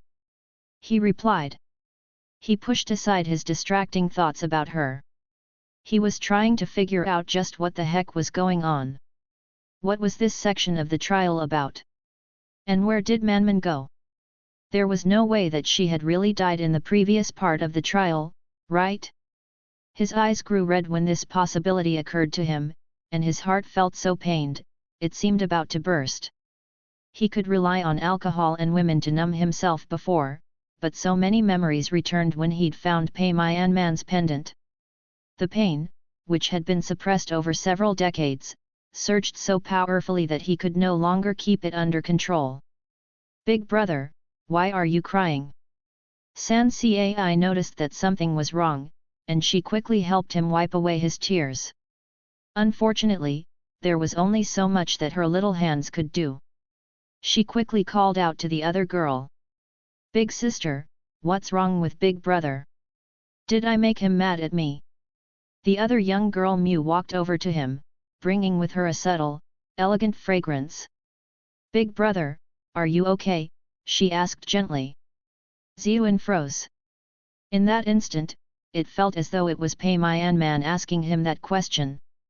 Unfortunately, he had buried her with his own 2 hands in the previous world, so there was no way she could be the young lady in front of him. Big brother, let's play a game together, San Cai said with a smile, trying to cheer him up in her own way. The young girl named Mu tugged on his hand as well. Ziyuan's heart had been shattered by what he'd experienced in his most recent life. How could he possibly be in the mood to play games with 2 little girls right now? However, he couldn't get away from their constant coaxing and pestering, and eventually agreed to play with them. As he watched these 2 charming girls and heard their innocent laughter, the shadows looming over his mind gradually began to dissipate, and he managed a faint smile. Right now, at least, he could distract himself from the pain in his heart. San Cai was still a little girl, after all. After playing for a while, she fell asleep in Ziyuan's arms. Her innocent and pure expression was extremely adorable. When he saw drool dripping from the corner of her mouth, Ziyuan couldn't help but curve the corners of his own lips upwards in a smile. Beside him, someone snorted. You really are nothing but a good-for-nothing pervert. You won't even let such a little girl pass you by. Stunned, Ziyuan looked at the girl beside him. These blunt words did not sound like they belonged on the lips of such a young girl. When she saw his expression, the girl named Mu sighed deeply. Ah Ziyu, aren't you usually quite sharp? Why do you look so stupid now? Ziyuan felt his heart explode with joy when he heard her address him in that way. Manman. He subconsciously stood up to hug her, forgetting all about the little sister fast asleep in his arms. With a thud, San Cai fell to the ground. She immediately cried out in pain, and tears began to stream down her face as she wailed miserably. Both Mu and Ziyuan were left speechless. Mu glared at Ziyuan, then quickly helped San Cai back to her feet, patting her gently to comfort her. San Cai was a little girl, and had been fast asleep just a moment ago. After pouting and crying for a bit, she fell back to sleep. Ziyuan sighed. She's a pig. How can she go back to sleep after that? Mu snorted. Weren't you the same when you were little? It's your fault for being so careless and dumping her on the ground. If she hurt herself from that fall, things would have been bad. I can't believe that you fathered so many children in your past life, yet you still don't know how to hold a child. What do you mean, I fathered many children? Ziyuan smiled in embarrassment. I was just too happy to see you again. Really? Mu sneered. I've been looking over the Shang monarch's records. After Fu Hao's death, Wu Ding took in many wives and gave birth to many children. Ziyuan was taken aback by this sudden accusation, and hurriedly tried to defend himself. That was the Wu Ding from history, not me. After you died, I was completely heartbroken, and I had to rely on drinking to numb my pain. I was nothing more than a walking corpse. How could I remember anything else? Humph, it probably wasn't just alcohol. You probably indulged in other pleasures to drown out your sorrows too, Mu said accusingly, but her expression softened. I thought that you'd already forgotten about me. Why else didn't you recognize me, even after such a long time? Ziyuan could hardly feel more wronged. You still kept your original appearance during the previous trial. But you look so different now, and you already died once. I wasn't able to put it all together so quickly. Pei Man pouted. What do you mean I look different? This is what I looked like when I was younger. Those who truly know me would have easily recognized me, but my lover somehow couldn't. I can't believe it. This is what you looked like when you were younger. Ziyuan exclaimed, pleasantly surprised. Chapter 549, I want to try it too. What, do you have something against how I look? Pei Man said with an angry huff. Despite her words, she clearly still cared about what he thought about her, even in this form. She subconsciously caressed her own cheek and said, Do you think I look ugly? Ziyuan burst out laughing. He reached out and wrapped his arms around her. Her body was rather soft, and very comfortable to hug.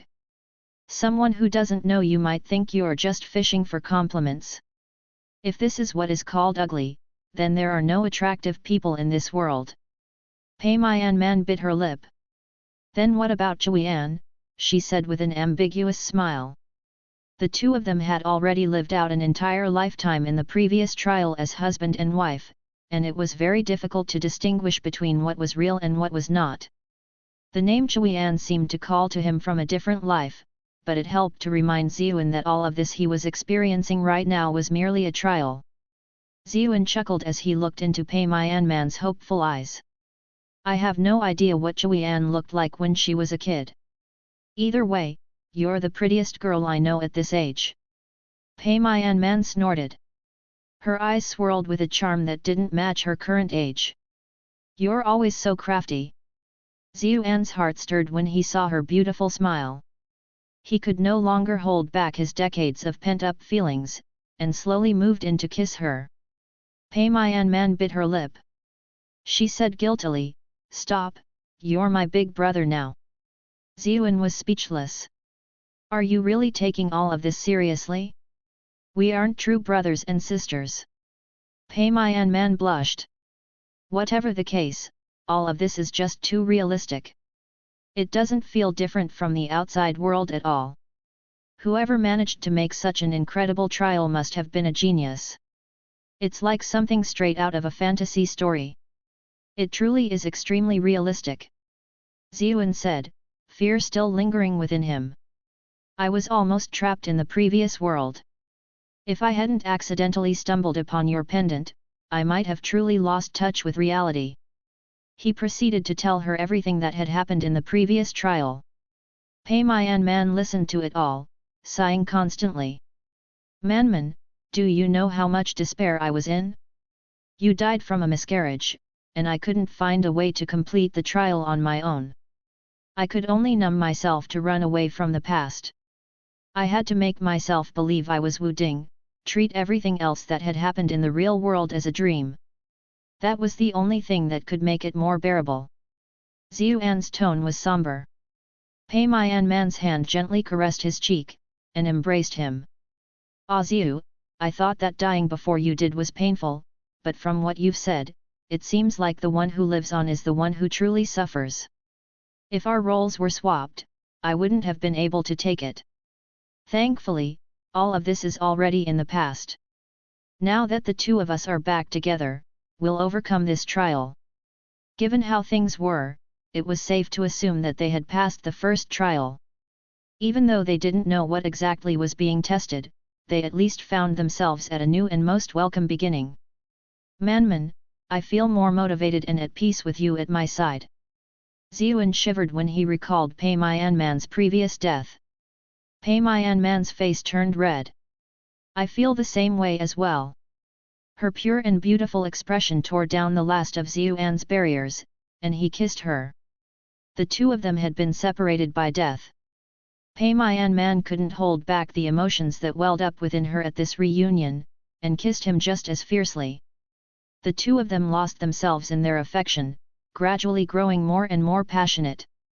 It was as if each of them were scared that the other person might vanish all of a sudden. That's gross.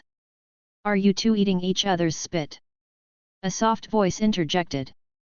Ziyuan and Pei Myanman separated at once, as if shocked by an electric current.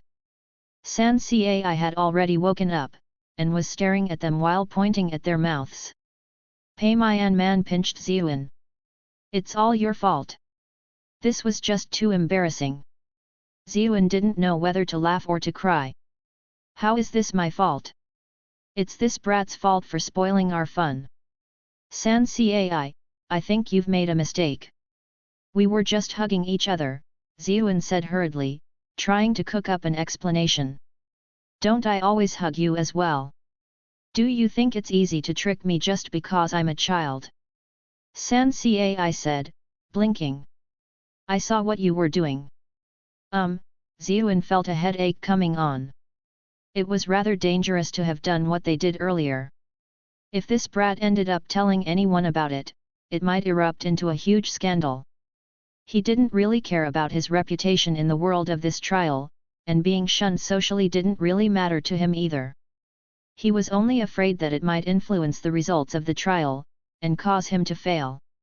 That was why he squatted down beside the little girl and said, San Cai, as your big brother and big sister, do we treat you well? San Cai nodded. Big brother and big sister treat me really well. Ziyuan sighed. Thank goodness they were close. That made things easier. Then what happened today will be our little secret. I'll play with you every day and buy you delicious things to eat. Yay! San Cai's eyes lit up. But I don't want to eat all these delicious things, I want to eat something else. Ziyuan smiled when he heard her response. What do you want to eat? I'll bring it to you. San Cai blinked. She pointed at his mouth and said, I want to eat your saliva as well. I bet it's delicious, that's why big sister was secretly eating it. Ziyuan and Pei Myanman shared exasperated looks. Ziyuan could feel himself sweating. He said quickly, I don't think that's too good. That's something that only a boy and a girl who are really close can do. We're siblings, so we cannot do that. Aren't we really close? San Cai tilted her head. She didn't understand at all. Also, if my big sister can, then why can't I? I hate this. You guys are being mean. Her sadness grew and grew, and eventually, she began to cry. Ziyuan gave Pei Myanman a pleading look. What were they supposed to do? Pei Myanman rolled her eyes. You created this problem. Deal with it yourself. Despite her words, she was clearly in no mood to let news of this spread, so she tried her best to cajole San Cai as well. Unfortunately, the little girl continued to cry and complain no matter what they said. Ziyuan and Pei Myanman frowned. Even though the two of them knew the other's real identities, and that all of this was fake, they were still siblings in this world. If their father in this world found out, he might just break their legs in a fit of anger. Eventually, Pei Myanman was the one who stumbled on a solution first. A sudden flash of inspiration struck her, and she said, San Cai, you're still too young. It's not good for you to get so close to a boy. When you become as old as me, Big Brother will let you try it, okay? Really? The little girl was instantly happy again. Of course. Let's make a pinky promise. Seeing that she had managed to convince the young girl, Pei Myanman exhaled in relief. Once this girl grew up, she would understand it on her own, and she wouldn't be dumb enough to bring up this event from her past. Now that they had successfully appeased San Cai, the two of them really wanted some time alone, but they just couldn't find a way to ditch this little girl. Finally, several maids appeared to escort her back in for dinner, and to prepare her for bed. Other maids also escorted Ziyuan and Pei Myanman to their respective chambers. Ziyuan still had a lot of things he wanted to say to Pei Myanman, as well as many questions for her. How could he wait until sunrise to see her again? He snuck out in the dead of night and entered Pei Myanman's room. He had ruled from this palace for 50 years, and was eminently familiar with its layout. Even though the interior had been remodeled slightly, it wasn't too difficult to navigate once he got used to it, especially since he'd asked Pei Myanman where her room was earlier on. When a stranger suddenly entered her room, Pei Myanman jumped with fright. She was just about to fight back when she recognized Ziyuan. She let go of the breath she had been holding, becoming embarrassed and nervous instead. "What are you doing here in the middle of the night? We've been apart for so long, and I have too many things I want to say to you." Ziyuan took in her blushing face and chuckled. "We're already a seasoned old couple. Why are you getting all embarrassed? Things are different now." Pei Myanman had many things to tell him as well, but she still felt embarrassed when she thought about their current appearances and identities. "What's different? You'll forever be my manman." Ziyuan dove straight under her covers. Pei Myanman's face immediately went beet red. However, she embraced him without another word. The two of them had been apart for too long, and she didn't want to go through that ever again. "Ah Ziyu, I've really missed you too." Chapter 550, Shooting Oneself in the Foot. Both of them poured their hearts out to each other. Clearly, they had been separated for far too long in the previous segment of the trial. The separation was worse for Ziyuan, who had to spend decades without Pei Myanman after her death. He could only smile like an idiot and stare at this girl in front of him. His wounded soul had finally received nourishment again, blooming like a desert after a rainstorm. He had originally come to talk about important matters, but the well of emotions was too great, and they didn't talk about anything else, only expressing their deepest feelings for each other.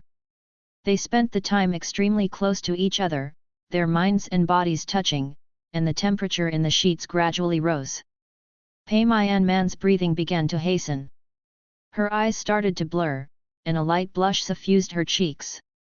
Even though Ziyuan knew that she was beautiful, she had a different look to her this time, which took his breath away. Her face grew red. She quickly grabbed his hands and said, "You beast! I'm so young, yet you still can't let me go." Ziyuan laughed, clearly in a good mood. "How long have we been together? What's the point of saying all this right now?" Pei Myanman remembered their days spent in the palace as king and queen, full of love and affection. Her body softened, and she took the initiative to lean into him. A few moments later, a sudden peal of laughter came from under the sheets. Pei Myanman was laughing so hard at her lover that her entire body was quivering. Ziyuan's face was as dark as charcoal. It had finally dawned on him that he wasn't his old self right now. Sigh. "Enough, let's put this aside for now. I'd rather just talk with you quietly." Pei Myanman pressed her cheek against his chest. It felt wonderful to lean against him like that. Ziyuan couldn't help but smile as well. His mind slowly grew calm again, and he began to talk about the things that had happened after they had been separated. The night flew by in an instant, and Ziyuan left quietly, just before daybreak. If he were to be discovered, the consequences would be far worse than just having his legs broken. There were many terrifying forms of punishment during this age. After that night, the two of them were inseparable, sticking together like glue. Everyone around them was amazed by the affection that these two siblings shared. In order to avoid suspicion, they always brought their little sister San Cai with them whenever they went out in public, so that no one who saw them could have impure thoughts about their relationship. San Cai was obviously happy to play with her big sister and big brother. Unfortunately, she was still too young to realize that she was a third wheel. This day was the same as any other.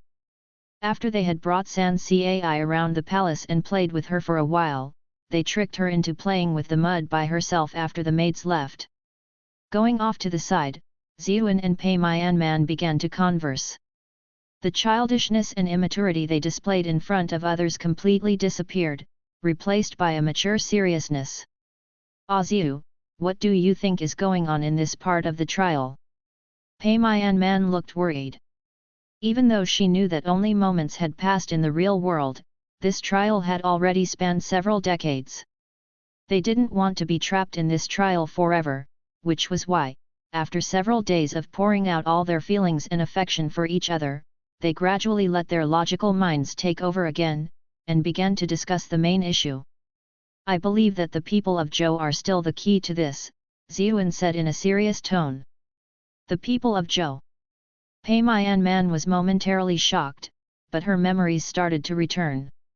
She gradually recalled that, in the previous world, Ziyuan had been planning to deal with the people of Zhou, but they had become distracted by other matters, and eventually forgot about them entirely.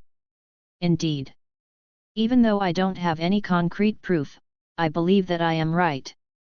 Since the Shang state was destroyed by the Zhou dynasty, this trial will most likely have something to do with the people of Zhou. Ziyuan replied. Pei Mianman was confused. This trial was set up by the Shang state. If your suspicions are correct, doesn't that mean that they had foreknowledge of their defeat at the hands of the people of Zhou? In that case, why didn't they act earlier? Also, they wouldn't have had the time or resources to construct a grand project like this trial after they were wiped out by the Zhou dynasty. Ziyuan shook his head and said, many believe that Dxin was the last monarch of the Shang state. After the Shang people were defeated in the Battle of Muye, King Dxin and Daji committed suicide by self-immolation, and the people of Zhou took control of the central plains. However, that was not the end of the Shang. King Dxin's crown prince succeeded as the Shang monarch and continued to carry out the Shang dynasty's traditions. Besides him, both the Song state and what was later known as North Korea were established by people from the Shang dynasty, which is why they had the ability to create a trial like this. Pei Mianman nodded, then asked out of curiosity, did you end up dealing with the people of Zhou in our previous world? Ziyuan seemed embarrassed. Back then, all the other powers surrounding the Shang dynasty were stronger than Zhou. No one considered the people of Zhou a threat, so what could I do to them? After you died from the miscarriage, I was more dead than alive inside. I wasn't in the right frame of mind to deal with them at all. Tenderness seeped into Pei Mianman's expression, and she gripped his hands tightly in her own. Ziyu, you've really gone through a lot. Ziyuan gave her hands a squeeze and said with a sigh, you had it worse. You had to go through death. Pei Mianman's eyes went red. She bit her lip and said, I was really scared back then. I don't even think I can bring myself to give birth again. You don't have to if you don't want to.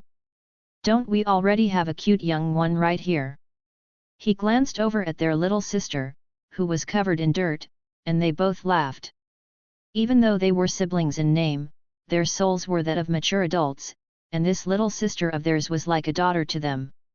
As if she could sense that they were laughing at her, San Cai turned around. When she saw them snuggling up against each other, she immediately ran over, still covered in mud. Big brother, big sister, I want a hug too.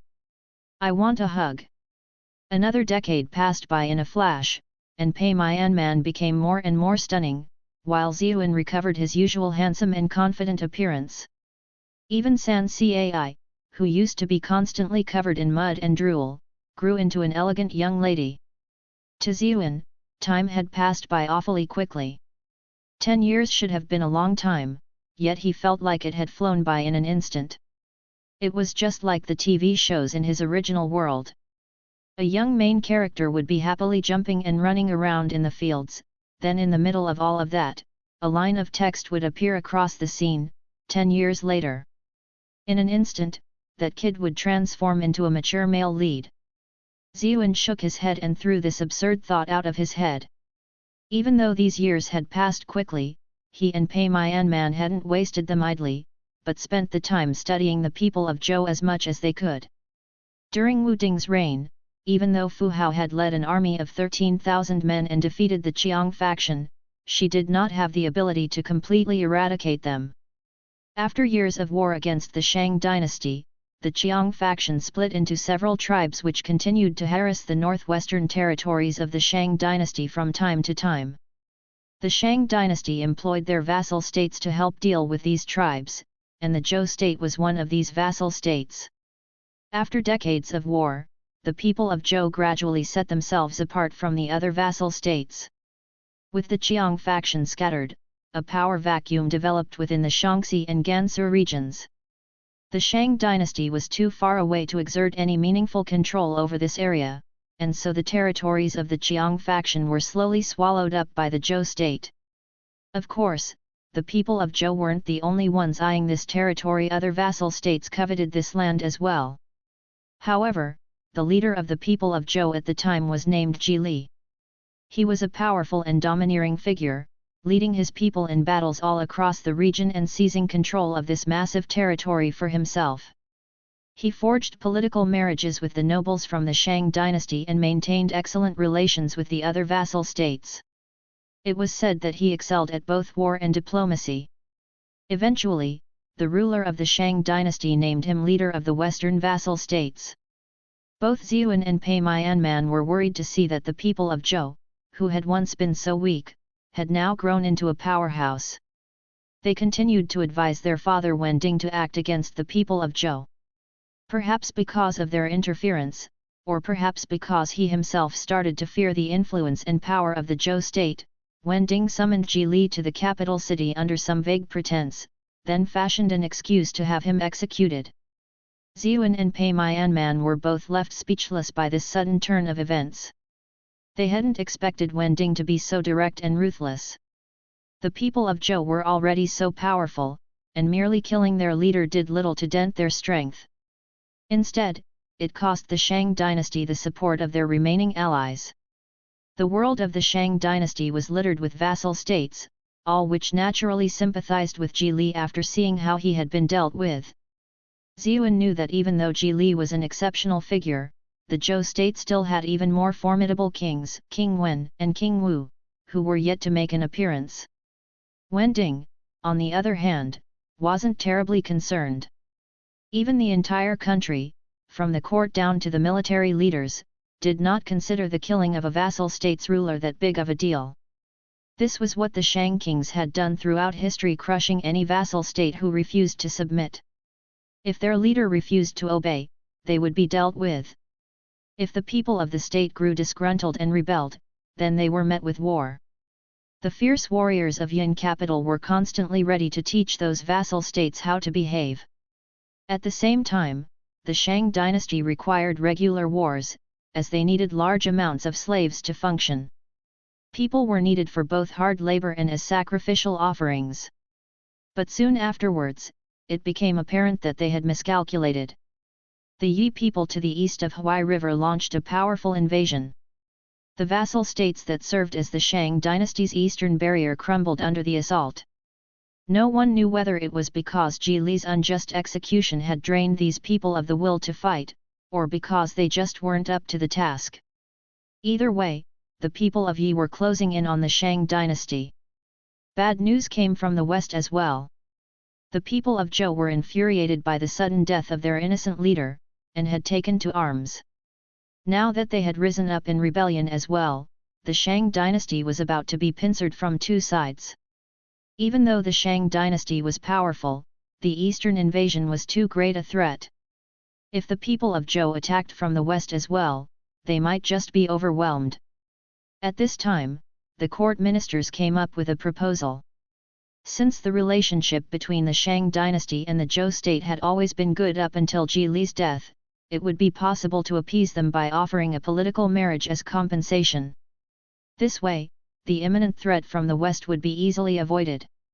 Meanwhile, Princess Mu had always been a stunning beauty, and there was no better candidate.